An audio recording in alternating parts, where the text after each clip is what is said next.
오늘 11절 말씀 보니까 나는 너희에게 칭찬을 받아야 마땅하도다라고 이야기를 하고 있습니다. 누가요? 사도 바울이. 사도 바울이 나는 너에게 칭찬을 받아 마땅하겠다라고 얘기를 합니다. 이 말씀을 보면서 두 가지 생각이 들었습니다. 한 가지는 진짜 사도 바울이 교만해졌나?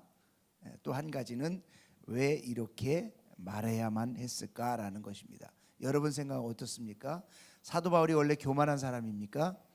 그는 교만을 너무너무 싫어했던 사람입니다. 그래서 고린도후서 12장 7절에 보면 여러 계시를 받은 것이 지극히 크므로 너무 자만하지 않게 하려고 내 육체의 가시 곧 사단의 사자를 주셨으니 이는 나를 쳐서 너무 자만하지 않게 하려 하심이라라고 스스로 얘기를 하고 있습니다. 나는 너무 자만하지 않기를 원한다. 그래서 내 육체에 가시가 있는 것 나는 감사하고 그것은 하나님이 나를 교만하지 않게 해서 주신 것이다. 그런데 오늘은 나를 칭찬해야 된다. 내가 칭찬받기에 마땅한 사람이다라고 이야기를 하고 있습니다. 그렇게 말하는 이유가 무엇일까? 그렇게 말하는 이유가 무엇일까? 여러 가지 이유가 많이 있습니다. 그런데 가장 중요한 한 가지는 15절. 내가 너희 영혼을 위해서 크게 기뻐함으로. 내가 너희 영혼을 위해서 크게 기뻐함으로 재물도 사용하고 내 자신까지도 내어주리니 너희를 더욱 사랑할수록 나는 사랑을 덜 받겠느냐. 그러니까 사도 바울이 지금 이 칭찬을 받아 마땅하다고 얘기하는 이유는 뭐냐면 정말 이 고린도 교회에 있는 영혼들을 너무너무 사랑하기 때문에 나를 칭찬하라는 거예요. 내가 너희를 얼마큼 사랑하는지 아느냐? 그래서 내가 재물도 다 사용했고 내 자신도 다 내어주면서 이 복음을 전하면서 교회도 세우고 그렇게 지금까지 일해 왔는데 내가 너희를 사랑하기 때문에 너희가 나를 사랑하라는 거예요. 두 가지를 생각해 볼 수 있습니다. 하나는 뭐냐면 너희를 위해서 재물도 쓰고 내 자신도 바쳐서 오늘까지 왔다라는 것. 그래서 나는 칭찬을 받아야 된다라는 것. 그런데 또 하나는 너희를 사랑하기 때문에 칭찬을 받아야 한다는 것. 두 가지예요. 어떤 것이 진짜의 마음일까요? 어떤 것이 진짜 사도 바울의 마음일까요? 나 너희를 위해서 지금 돈도 쓰고 시간도 쓰고 인생 바쳐서 너희를 살았으니까 너희는 당연히 나 칭찬해야 되는 거야. 그 말입니까? 아니면 내가 진짜 너희를 사랑하기 때문에 너희가 나를 칭찬해야 된다라는 얘기입니까? 사도 바울은요, 지금 이 고린도 교회 교인들이 거짓 교사로 말미암아서 여러 가지 교만이 생겼어요. 자만이 생기고 당짓는 것이 생기고 분냄이 생기고 여러 가지 음란과 호색과 여러 가지 일들이 그들 안에 주어졌습니다. 그러니까 정말 사도 바울은 지금 이 고린도 교회 성도들을 정말 사랑하기 때문에 거짓 교사로부터 그 미혹으로부터 그 잘못된 것으로부터 벗어날 수 있는 길이 무엇일까를 이야기하는데 그것이 목회자를 칭찬하고 사랑하는 것이라는 거예요. 왜 그 얘기를 할까요? 왜 그 얘기를 할까요? 목회자를 사랑할 때 신앙인은 건강해집니다. 교회는 건강해져요. 교회가 정말 힘을 잃고 신앙인이 건강하지 못하다는 이유는 마음속에서 벌써 목회자에 대한 불평이 나오고 원망이 나옵니다. 그러나 건강한 교회는 목회자를 칭찬하고 사랑합니다. 그래 이 사도 바울은 자기가 뭐 칭찬받기 위해서가 아니라 바로 고린도 교회 교인들이 정말 건강하게 그 모든 교회가 회복되기 위해서 나를 칭찬하라는 거예요. 목회자를 칭찬하라는 거예요. 여러분 정말 목회자를 칭찬하면 건강해집니다. 여러분 교회가 부흥하는 길이 뭡니까? 밖에 나가서 자기 자랑하는 게 아니라 교회 자랑하는 거예요. 여러분 교회 자랑에 뭐가 있습니까? 목회자 자랑이에요. 야, 우리 목사님 얼마나 훌륭하신 줄 알아? 우리 목사님 얼마나 정말 사랑이 많으신 줄 알아? 우리 목사님 얼마나 헌신적인 줄 알아? 우리 목사님이 어떤 줄 알아? 뭐 목사님 칭찬하는 거예요. 비록 목사님이 그만큼 아니더라도 그냥 목사님 칭찬하는 거예요. 우리 교회 한번 와봐. 우리 목사님 진짜 최고야.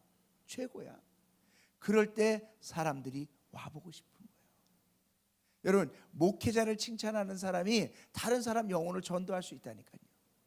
목회자를 칭찬하는 교회가 서로 사랑할 수 있고 하나 될 수 있다니까요. 목회자를 칭찬하는 교인이 정말 건강하게 올바로 믿음의 삶을 살아갈 수 있다니까요. 그래서 사도 바울은 내가 너희에게 칭찬받는 것이 마땅하다는 거예요. 마땅하다는 거예요. 그래서 그 영혼을 사랑하기 때문에 이 사도 바울은 그 교회에 이런 편지를 보내고 있는 것입니다.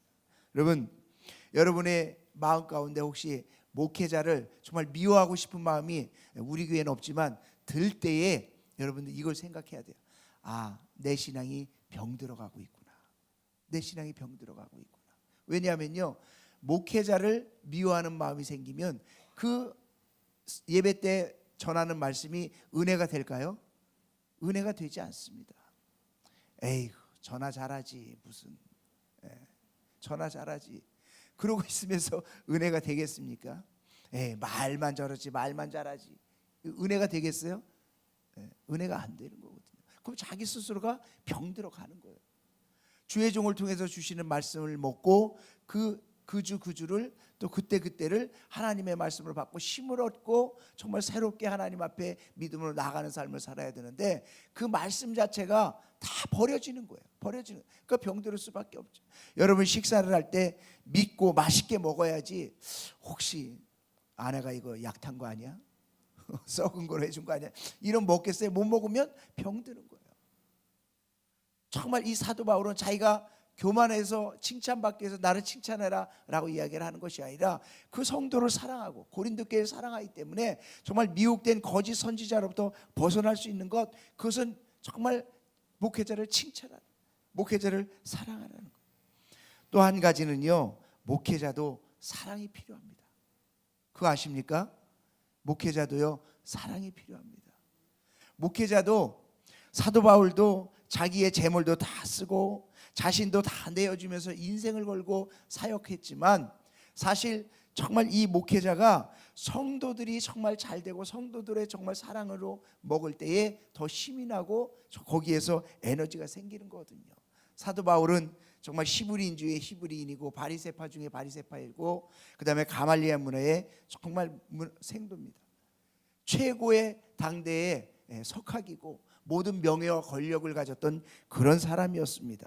그런데 왜 그가 매를 맞고 위험의 강을 건너고 죽을 고비를 여러 번 넘기고 정말 돈을 벌어가면서 그런 어려운 길을 가야만 했습니까? 영혼 구원을 위해서, 또 주님이 주신 사명 때문에 가는 거거든요. 여러분 신성 목사님이 왜 모든 것을 다 버리고 아프리카 간 줄 아세요? 영혼 하나 사랑하기 때문에. 저도 아프리카에 가서 그걸 느꼈어요. 야, 영혼이 이렇게 맑구나. 영혼이 이렇게 맑구나. 여러분들도 기회가 되면 선교지를 가십시오. 그 선교지에 가서 보면 야, 이 영혼이 이렇게 맑구나. 그러니까 여기 올 수밖에 없겠구나라는 마음이 들었어요. 여러분 영혼을 사랑하는 마음 때문에 모든 거 다 버려두고 가는 거거든요. 저도 미국에서 살다가 한국에 온 이유는 딱 하나예요. 교회 때문에 온 거예요. 교회 때문에. 저는 미국 시민권자지만 전쟁이 일어나도 한국에 있을 겁니다. 왜냐하면 여기가 제 목회지고 여기가 제 선교지고 여기가 제가 사역지이기 때문에. 어떤 분들이 목사님은 좋겠네요. 시민권자니까 전쟁이 일어나면 바로 미국 갈 수 있으니까요. 목회자는 성도의 사랑 때문에 사는 거예요. 성도가 정말 교회에 와서 은혜 받는 거 보면서 목회자는 기뻐하고요, 힘이 나는 거예요. 성도가 주일 예배 빠지면요, 목회자는 강단에 올라서 이렇게 보면서 빠진 성도 때문에 마음이 힘들어요. 왜 빠졌을까? 오늘은 무슨 일이 있어서 빠졌을까? 어떤 일 때문에 빠졌을까? 주일날 빠진다고 미리 전화해 주는 사람 없거든요. 그럼 오늘 왜 빠졌을까? 오늘 왜 빠졌을까? 정말 주중 예배도 열심히 하시던 성도님들이 주중 예배에 빠지면 오늘은 왜 안 나왔지? 열심히 나오시던 분인데 나오다 안 나오다 한 분은 그러려니 해요. 왜? 나오다 안 나오다 하니까. 근데 열심히 하시던 분들이 안 나오면 왜 안 나올까? 또 나오다 안 나오다 한 분들은 어떻게 하면 열심히 나오게 할까? 목회자의 생각에는 혼돈 거기밖에 없어요. 근데 성도님들이 안 나오던 분들이 나오기 시작하면 무슨 일이야? 야 신났는데. 그러니까 그 마음에 막 힘을 얻는 거예요. 목회자는 다른 데서 힘을 얻지 않습니다. 목사님한테 와서 목사님 이런 일이 있었어요. 이런 간증이 있었어요. 이런 좋은 일이 있었어요. 막 그 얘기를 들으면 막 힘이 나는 거예요. 힘이 나는 거예요. 목사님을 칭찬하는 게 뭐 목사님 잘생겼네요. 이런 게 칭찬하는 것이 아니라 정말 성도님들이 믿음으로 삶을 보여주고 정말 기쁨으로 사는 것을 보여주고 은혜 받는 것을 보여주고 정말 열심으로 정말 간증 있는 삶을 살아가는 것을 이야기할 때 그게 목회자를 칭찬한 거고 목회자를 사랑하는 거고 목회자를 섬기는 거예요. 여러분 그렇게 사는 사람이 건강하겠습니까? 건강하지 않겠습니까? 건강할 수밖에 없는 거거든요. 건강할 수밖에 없는 거거든요. 오늘 14절에도 보니까 이렇게 얘기합니다. 보라 내가 이제 세 번째 너에게 가기를 준비하였으나 너희에게 폐를 끼치지 아니하니라. 폐를 끼치고 싶은 마음이 조금 더 내가 가니까 무슨 뭐 물질을 요구하는 것도 아니고 내가 가니까 뭐 날 알아주라는 것도 아니고 아무것도 아니고 내가 구하는 것은 뭐라고요? 너희의 재물이 아니라 뭐라고? 너희니라. 오직 너희니라. 그냥 성도 자체만 함께 있으면 좋은 거예요. 목회자의 마음이 이런 겁니다. 목회자의 그 기쁠 때, 성도들이 힘이 되어줄 때, 성도들과 함께 할 때, 그럴 때 목회자는 기쁜 거예요. 그래서 사도 바울은 자신이 칭찬을 받아서 마땅하다라고 이야기하는 것은 정말 성도님들이 건강하기 위해서입니다. 우리 교회는요 목회자를 칭찬하는 교회가 됐으면 좋겠습니다. 지금도 그렇게 하고 있지만 더 칭찬하는 거예요. 성도들이 만나면 목회자를 칭찬하는 거예요. 어느 목회자든지 목회자를 칭찬하는 거예요. 그것이 내 영혼이 잘 되는 길인 줄로 믿습니다. 여러분 어디를 가든지 교회 자랑을 하십시오. 그것이 목회자 자랑이에요. 교회 자랑하는 것이 목회자 자랑이에요. 어디를 가든지 성도를 자랑하십시오. 우리 교회 성도님 너무너무 좋아. 저는요 어디를 가든지 우리 교회 성도님들을 칭찬합니다.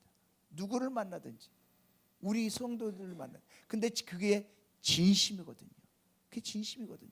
그러면 제 마음이 좋아요. 제 마음이 좋아요. 우리 성도님들 진짜 너무너무 착합니다. 너무너무 열정적입니다. 너무너무 변화되려고 애를 씁니다. 주를 위해서 열심히 살아보려고 노력합니다. 저는요 그런 걸 계속 칭찬해요. 그게 제 마음이고 진짜 우리 성도님들의 모습이거든요. 여러분 우리 성도님들이 성도님들을 칭찬하고 또 우리 성도님들이 교회를 자랑하고 또 목회자를 자랑하면 우리 교회는 어떤 교회가 될까요? 건강한 교회 돼요. 하나 되는 교회 되고요. 정말 믿음으로 온전히 세워지는 그런 교회가 될 줄로 믿습니다. 그럴 때 교회가요 자존감이 높아지는 거예요. 자존감이 높아지는 거예요. 목회자도 자존감이 높아지고 성도도 자존감이 높아지고 교회도 자존감이 높아지는 교회가 되게 될 줄로 믿습니다. 나는 너에게 칭찬받아 마땅하다. 여러분 우리 서로는요 칭찬받아 마땅한 사람인 줄로 믿습니다.